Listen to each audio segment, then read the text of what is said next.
आणि 37 आणि 38 मध्ये प्रभू येशू ख्रिस्त पिलातासमोर आहे आणि पिलात आणि प्रभू येशू ख्रिस्त यांच्यामध्ये सध्या चर्चा सुरू आहे आणि पिलात आपला अधिकार येशू ख्रिस्ताला या ठिकाणी सांगत आहे की मी तुझ्यासाठी बरंच काही करू शकतो, परंतु प्रभू येशू ख्रिस्त त्याला म्हणतो की स्वर्गातून दिल्या वाचून तुला काही मिळू शकत नाही. या प्रकारचं त्यांचं डिस्कशन सुरू आहे. परंतु 37 मध्ये येशू ख्रिस्त या ठिकाणी एक महत्वाची गोष्ट म्हणतो की 37च्या दुसऱ्या भागामध्ये असं लिहिलेलं आहे, येशूने उत्तर दिले की मी राजा आहे असे आपण म्हणता. मी यासाठी जन्मलो आहे व यासाठी जगात आलो आहे की मी सत्याविषयी साक्ष द्यावी. प्रभू येशू ख्रिस्त म्हणत आहे मी यासाठी जन्मलो व यासाठी जगात आलो आहे की मी सत्याविषयी साक्ष द्यावी. जो कोणी सत्याचा आहे तो माझी वाणी ऐकतो. जो कोणी सत्याला धरून चालणारा आहे, सत्याचा आहे, तो माझी वाणी ऐकतो. आणि पिलात 38 वचनामध्ये एक फार महत्वाचा प्रश्न विचारत आहे आणि असं म्हणण्यात येतं की पिलाताचा हा जो प्रश्न आहे, this is the greatest question and of all time. आणि सगळ्या आतापर्यंत मानवी इतिहासामध्ये अनेक प्रश्न विचारण्यात आले, परंतु पिलाताचा हा जो प्रश्न आहे हा सगळ्यात मोठा आणि सगळ्यात महत्वाचा प्रश्न आहे. आणि पिलात हा प्रश्न विचारतो की सत्य काय आहे, व्हॉट इज द ट्रूथ. परंतु उत्तर ऐकण्याआधीच असं लिहिलेलं आहे, असे बोलून तो पुन्हा यहूद्यांकडे बाहेर जाऊन म्हणाला किंवा तो तेथून निघून गेला. त्याने प्रश्न तर फार महत्वाचा विचारला, सत्य काय आहे, परंतु उत्तर ऐकण्यासाठी तिथं तो थांबला नाही आणि तिथून तो निघून गेला.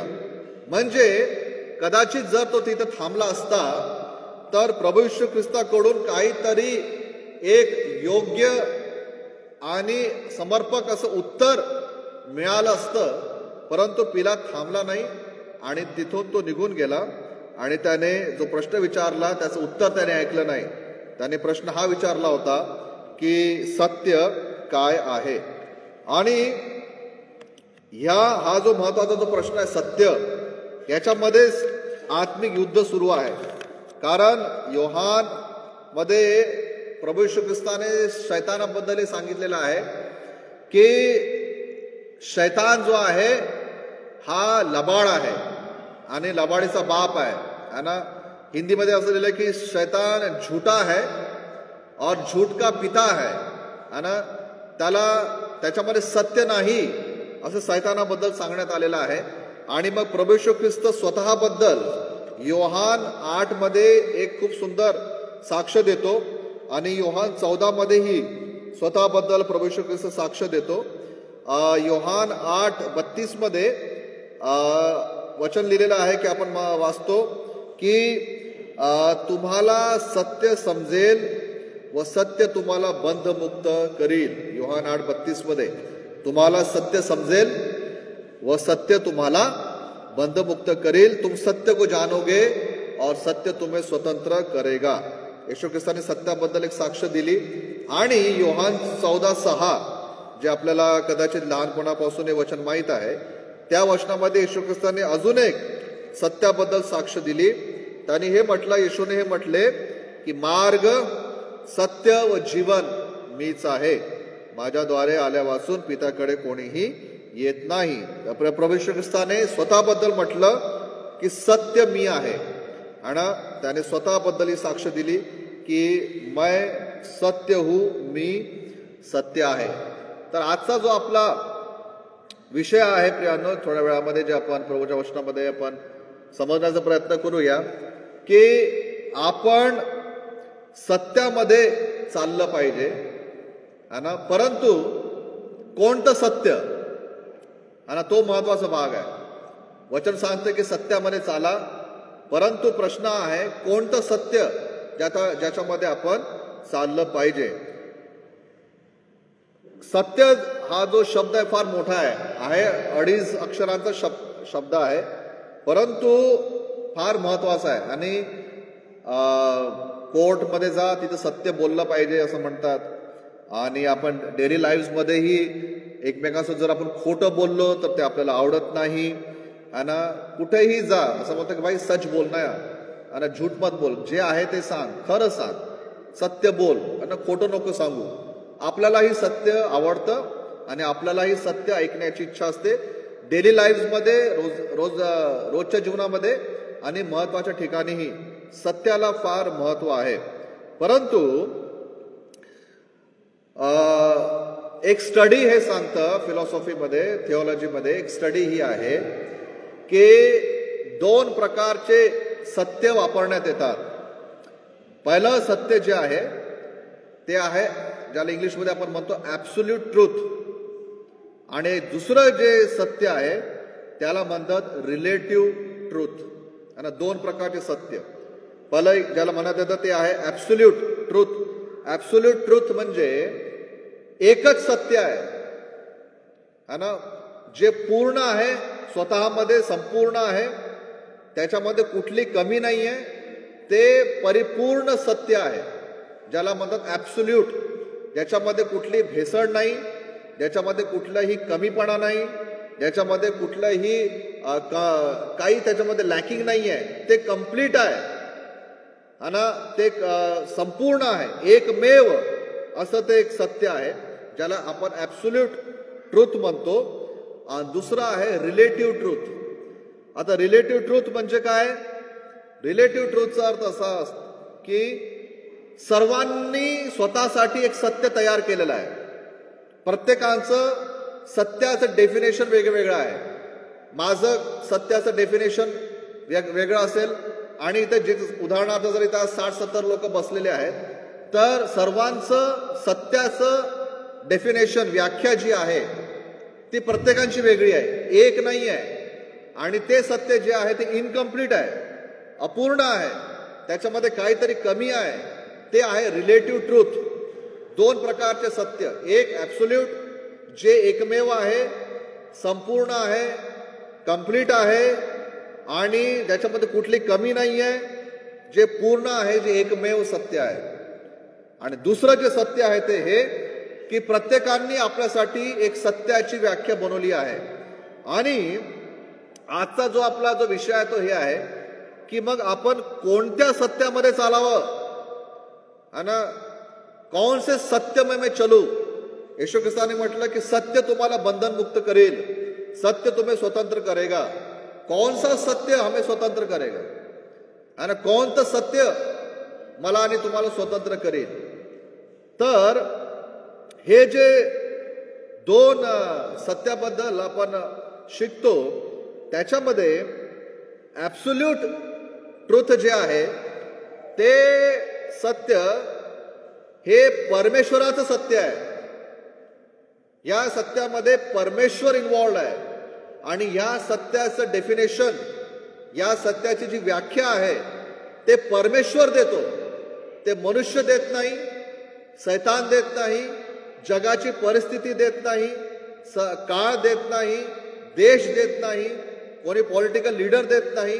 परंतु या सत्याचं डेफिनेशन, हे सत्य आपल्याला फक्त परमेश्वरच समजून सांगतो किंवा त्याचं डेफिनेशन परमेश्वर देतो. आणि मग ते सत्य आपल्याला स्वीकार्य असो किंवा नसो ते सत्यच राहणार आहे.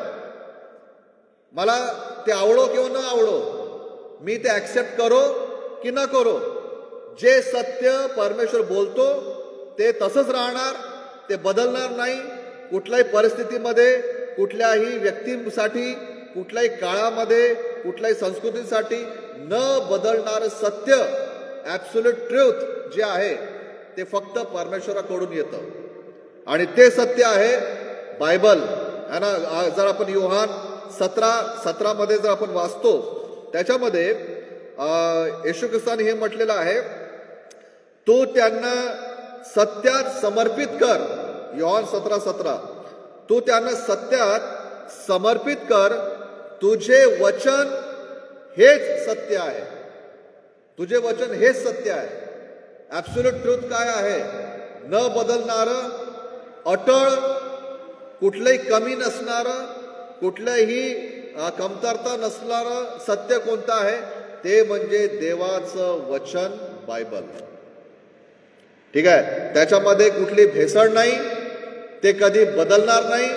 मनुष्याला आवडो किंवा न आवडो, मला आवडो किंवा न आवडो, तुम्हाला आवडो किंवा न आवडो, मी ते स्वीकार करू किंवा नाही करणार, तुम्ही ते स्वीकार करणार किंवा नाही करणार, ते सत्य जे शास्त्रात लिहिलेलं आहे ते अटळ आहे आणि ते तसंच राहणार. ते कधीही कोणासाठी बदलणार नाही. हे ॲब्सोल्यूट ट्रूथ आहे, देवाचं वचन. ठीक आहे. आणि कोणतं आहे? अजून काही गोष्टी आपण वाचतो. येशूने म्हटलं की मार्ग सत्य मी आहे. येशू ही बदलणार नाही.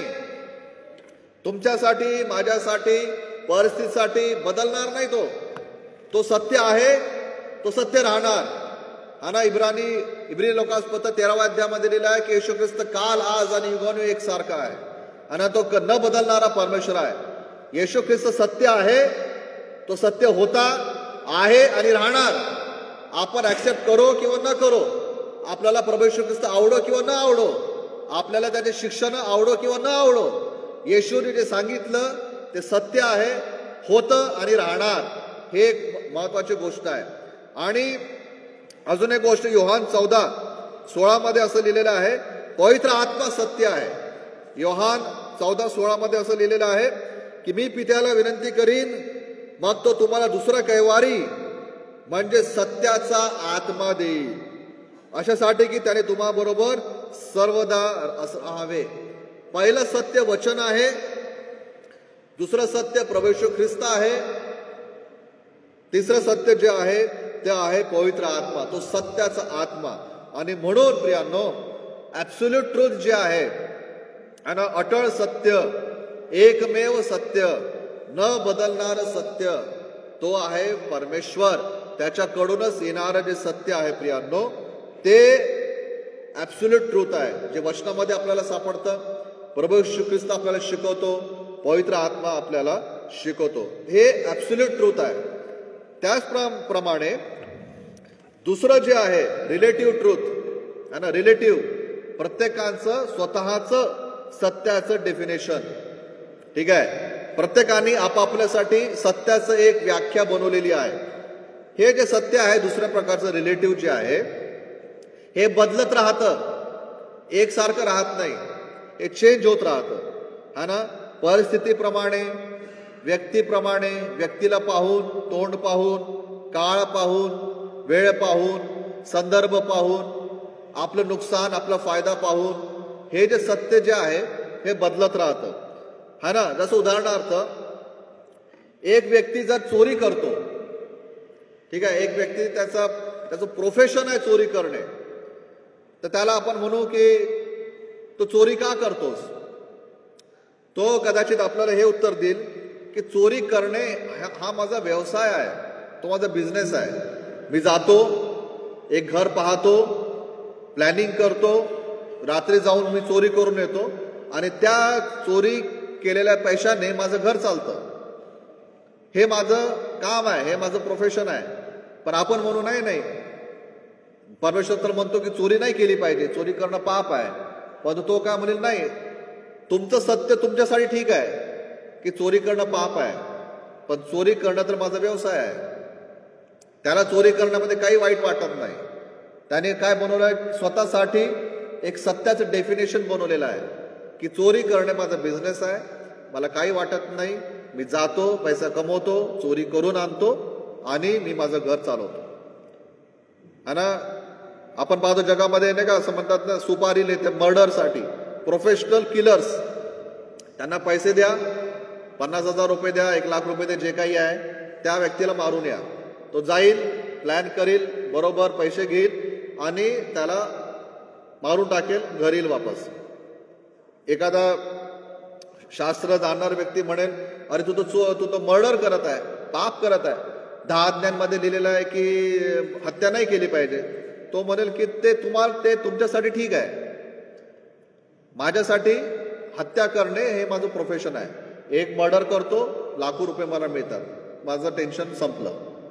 अशा प्रकारे प्रियानो, प्रत्येकाने आजच्या काळामध्ये स्वतःसाठी सत्याची व्याख्या बनवलेली आहे. आणि सर्वात डेंजरस कंडिशन चर्चची होणार आहे जर चर्च मंडळी, चर्चचे लोक स्वतःसाठी एक सत्याची व्याख्या बनवतात. तसं उदाहरणार्थ नाही का, बरेचदा असं बोलण्यात येतं ना, तुम्हाला जे पाहिजे ते तुम्ही करा, मला जे पाहिजे ते मी करीन, मला काही तुम्ही सांगू नका आणि तुम्हाला मी काही सांगणार नाही, है की नाही?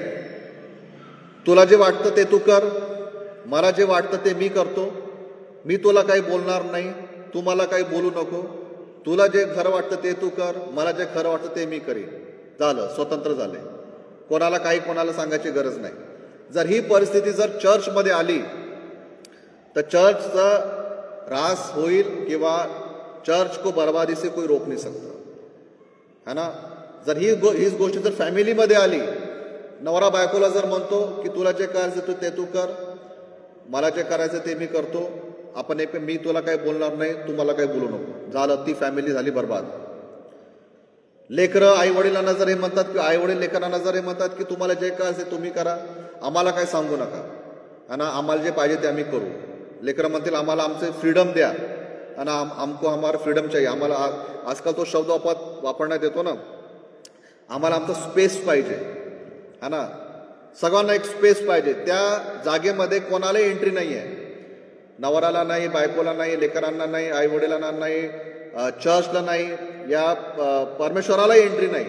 तितका जो भाग आहे तो माझ्या जीवनाचा, माझा पर्सनल इंटरनल भाग आहे, त्याच्यामध्ये मी काहीही करीन, मला कोणाला काही बोलायचं गरज नाही, मी पण तुम्हाला काही बोलणार नाही, तुम्ही पण मला काही बोलू नका. म्हणजे काय केलेलं आहे, त्यांनी स्वतःसाठी एक सत्याचं डेफिनेशन बनवलं आणि त्या सत्यामध्ये, त्या एरियामध्ये कोणालाही एंट्री नाही. आणि जर अशी परिस्थिती घरामध्ये आली आहे तर एक फार डेंजरस सिच्युएशनमध्ये आपण आलेलो आहोत. आणि हा जो रस्ता जात आहे ना, हा सरळ नाशाकडे जात आहे. ठीक आहे, चर्चमध्ये जर असे विचार आहेत की तुमचं तुम्ही पहा, आमचं आम्ही पाहतो, आम्हाला नका सांगू, तुम्हाला नका, आम्ही तुम्हाला काही सांगणार नाही, जे करायचं आहे ते आपण ते करू, चर्चचं पण बर्बादी होईल, घराची बर्बादी होईल, आपला मॅरेज रिलेशनशिप्स बर्बाद होतील, लेकरं आपल्या मार्गाने जातील, ते म्हणतील आई वडील मी इकडं आहे, अरे तू तिथं काय करत आहे, तू वापस ये. मुलगा म्हणेल किंवा मुलगी म्हणेल मी नाही येत, तू घरी राहा, मला जे पाहिजे ते मी करीन. लेकरं आणि आई वडील हे नाशाच्या मार्गाने चाललेले आहेत. प्रियांनो, जर आपण अशा विचारांमध्ये आलो आहोत तर आपल्याला आज प्रार्थना करायची गरज आहे की प्रभू, आमचं डेफिनेशन ऑफ द ट्रूथ जे आहे ते आमचं इंडिव्हिज्युअल नसलं पाहिजे. आमचं डेफिनेशन ऑफ ट्रूथ जे आहे ते काहीतरी वेगळं असलं पाहिजे, त्याच्याकडे आपण पाहूया. एक महत्वाचं वचन स्तोत्र 113 स्तोत्र 11 आणि 3 मध्ये आपण वाचतो. एक महत्वाचं स्तोत्र वचन आहे, वाचूया. ज्याला मिळतं ते माझ्यासाठी वाचा. स्तोत्र 11 आणि 3 वचन.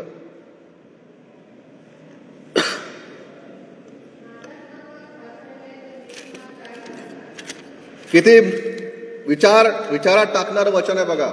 जर तुम्ही ते वचन लक्षपूर्वक वाचलं, काय लिहिलेलं आहे, आधार स्तंभच ढासळले, ज्या आधारावर घर उभं आहे, ज्या आधारावर चर्च उभा आहे, ज्या आधारावर आपले संबंध उभे आहेत, ज्या आधारावर आपले लेकरांचं भविष्य उभं आहे, ज्या आधारावर आपला अनंत सार्वकालिक जीवन उभारलेलं आहे, जर ते आधार स्तंभ ढासळले, पडले,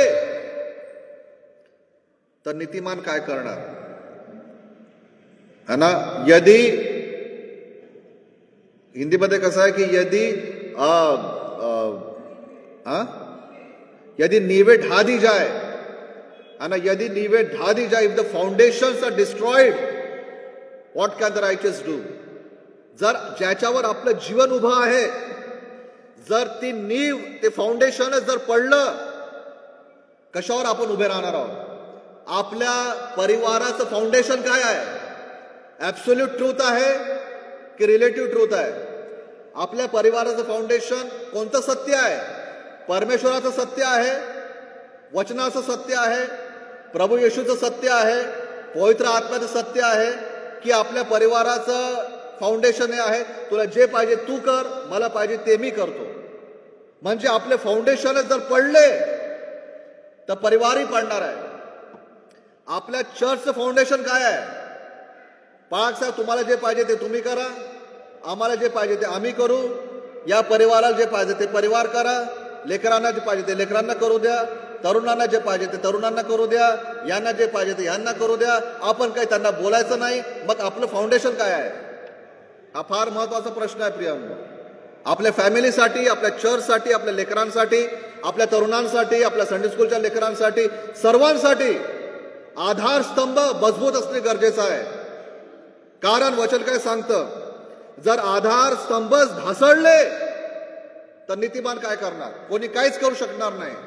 म्हणून फाउंडेशन जे आहे हे सॉलिड असणं गरजेचं आहे. आणि आज आपल्याला विचार करण्याची ही गोष्ट आहे की आपलं फाउंडेशन, आपलं नीव, आपला पाया कोणत्या सत्यावर उभारलेला आहे? ॲब्सोल्यूट ट्रूथ, परमेश्वराचं सत्य, की माझं पर्सनल वैयक्तिक सत्य है ना? हा आपल्याला आज विचार करण्याची संधी आहे, विचार करायची गरज आहे प्रियांनो.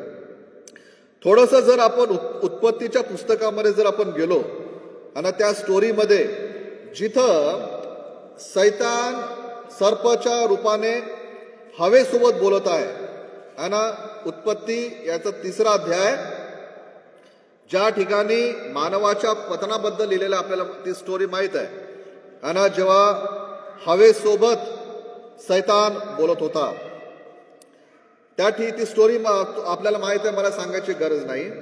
परंतु या स्टोरी ऐकत असताना आपण नेहमी हे म्हणतो की हवेने आज्ञा तोडली, आज्ञाभंग केला, शी डिसओबेड, आणि त्याच्यामुळे काय झालं की पाप जगामध्ये आलं. परंतु एक पाऊल थोडं समोर जाऊन जर आपण विचार केला तर ऍक्च्युअली हवा काय करत आहे त्या ठिकाणी? सैतान आला सर्प रूपाने आणि तो तिला सांगत आहे की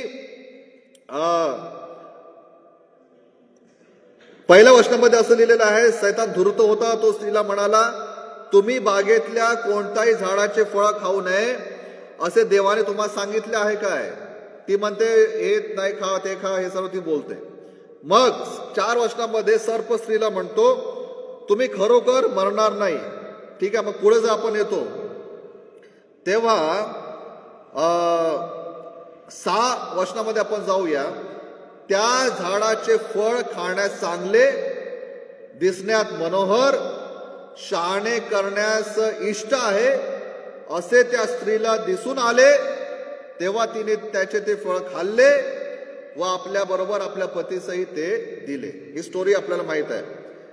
परंतु जेव्हा हवा त्या ठिकाणी ते फळ तोडत आहे आणि ते फळ तोडून जेव्हा ते खात आहे, जे आज्ञाभंगाचं जे पाप त्या ठिकाणी होत आहे, तर त्याच्या मागच्या किंवा त्याच्या मागे हवेच्या डोक्यात काय सुरू आहे ना?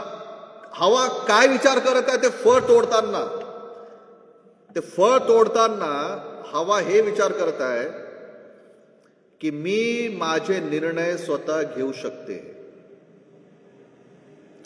सैतानाने तिचा हात धरून फळाकडे नेलं नाही, सैतानाने तिला ढकललं नाही त्या फळाकडे.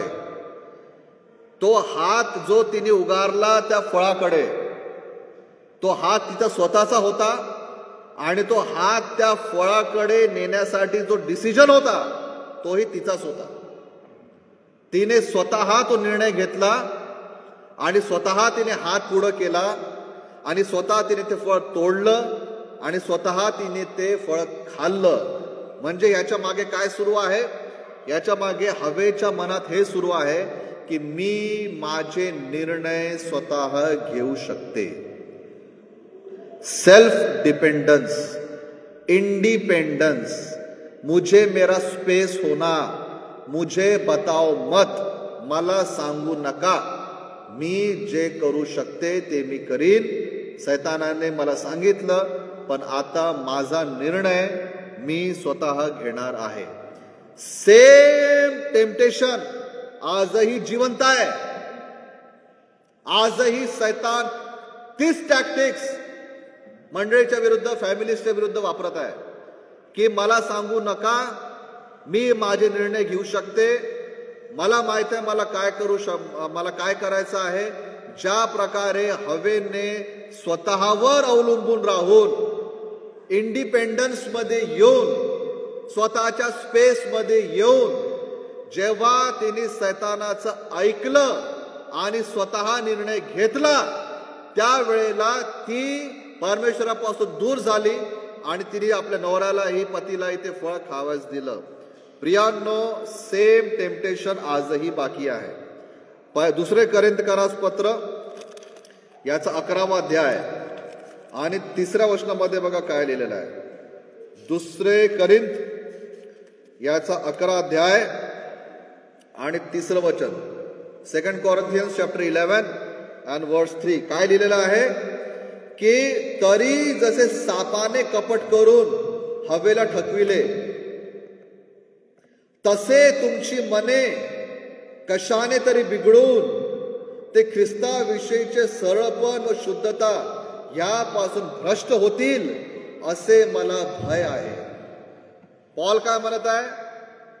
नवीन करारामध्ये करिंथ शहरामध्ये जे चर्च आहे, त्या चर्चला पत्र लिहित असताना पॉल उत्पत्ती, द फर्स्ट बुक, तिथलं उदाहरण घेऊन सांगत आहे की ज्या प्रकारे हवेला सैतानाने, कपटाने ठगविले, फसवले. मला तर भीतीही वाटत आहे की कदाचित तो तुम्हालाही ठकवणार आहे. काय अर्थ आहे याचा? या अर्थ असा की ते टेम्पटेशन, ती टॅक्टिक्स सैतानाची आजही जिवंत आहे आणि आजही तो त्याच प्रकारे मंडळीला, परिवारांना, तरुणांना, लेकरांना तो भयवण्याचा प्रयत्न करत आहे. हवेनी काय केलं माहित आहे का? तिने म्हटलं, सैतानाने मला सांगितलं आहे, परमेश्वराने पण मला सांगितलेलं आहे. परमेश्वराने म्हटलं फळ नको खाऊ, सैतान म्हणता की फळ खा. आता या दोन भागातून मी कोणता निर्णय घेऊ? परमेश्वराचा ऐकू की मी सैतानाचा ऐकू? परमेश्वर म्हणतो नको खाऊ, सैतान म्हणतो खा.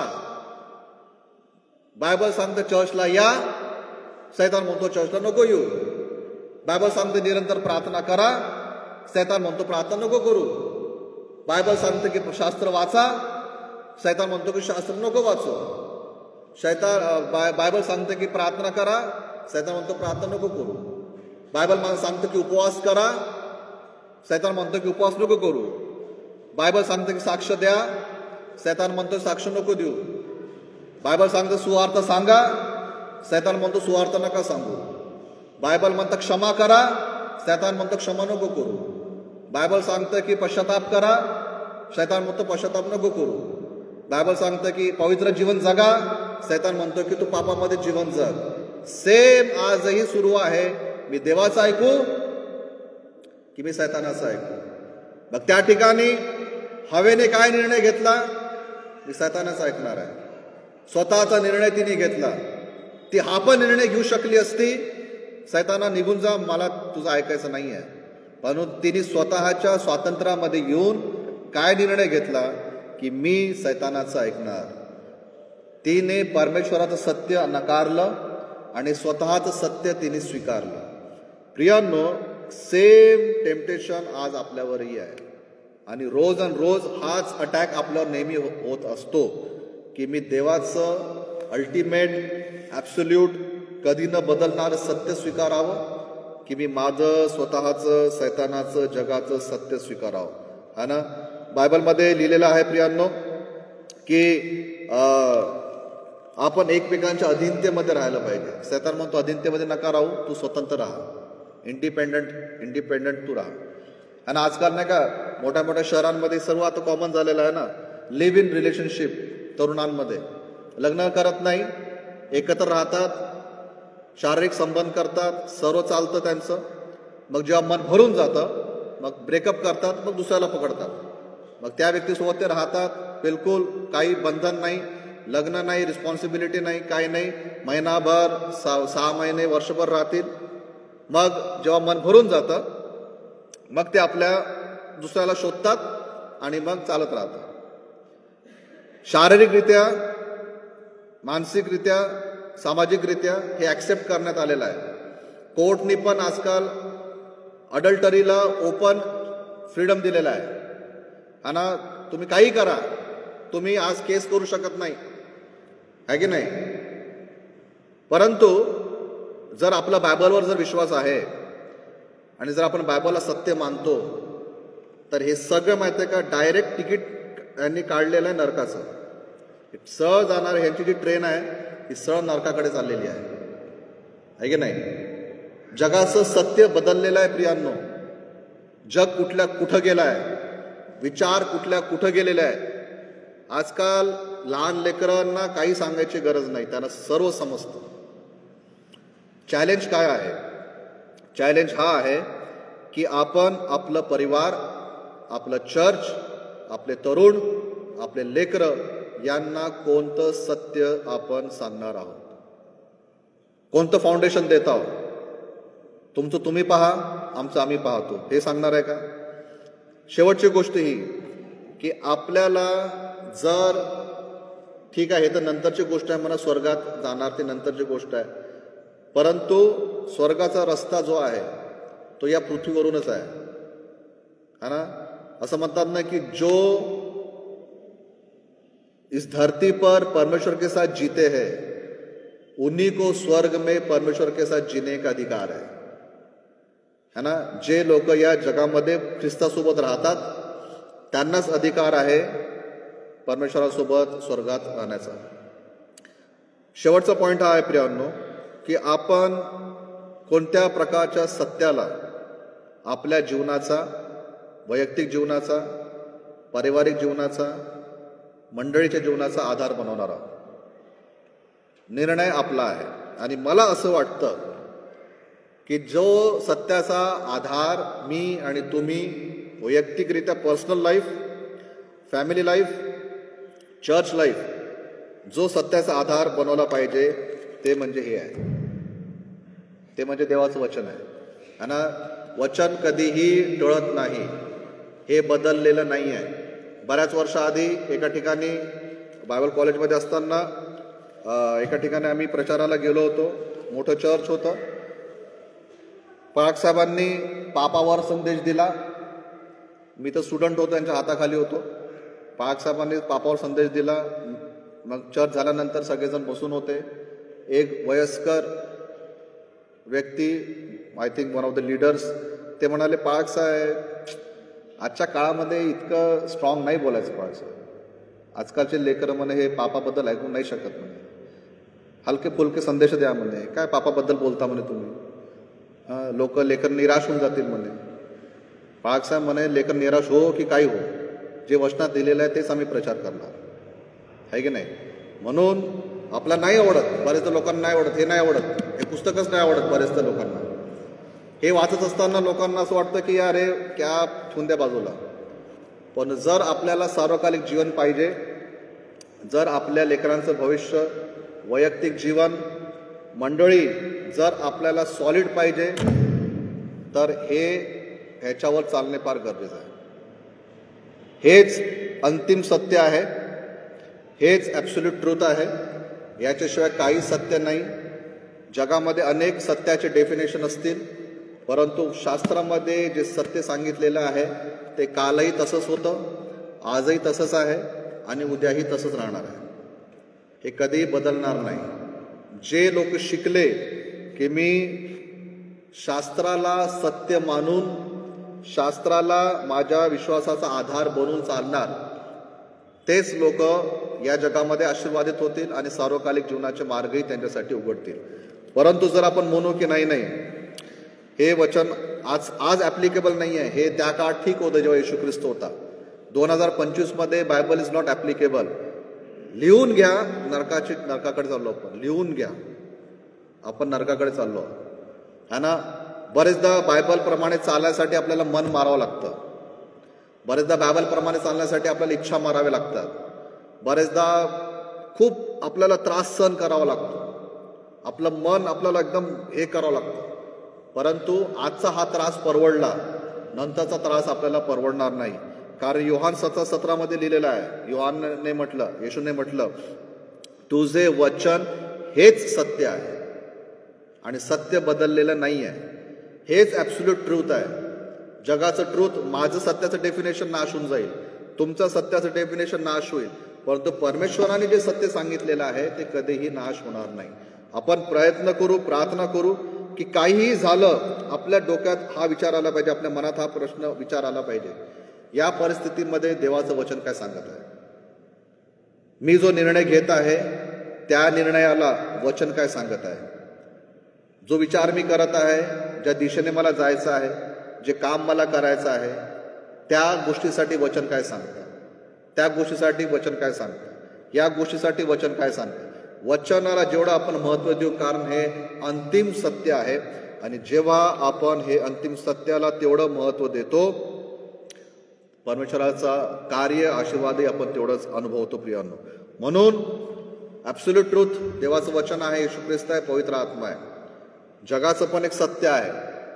आपण हे कधीच म्हणू नये की मी माझ्या परीने चालेन, तुम्ही तुमच्या परीने चाला, मी तुम्हाला काही बोलणार नाही, तुम्ही मला काही बोलू नका, कारण तुमचं सत्य तुमच्याकडे, माझं सत्य माझ्याकडे. प्रियांनो, ख्रिस्ती लोकांनी हे बोललं नाही पाहिजे.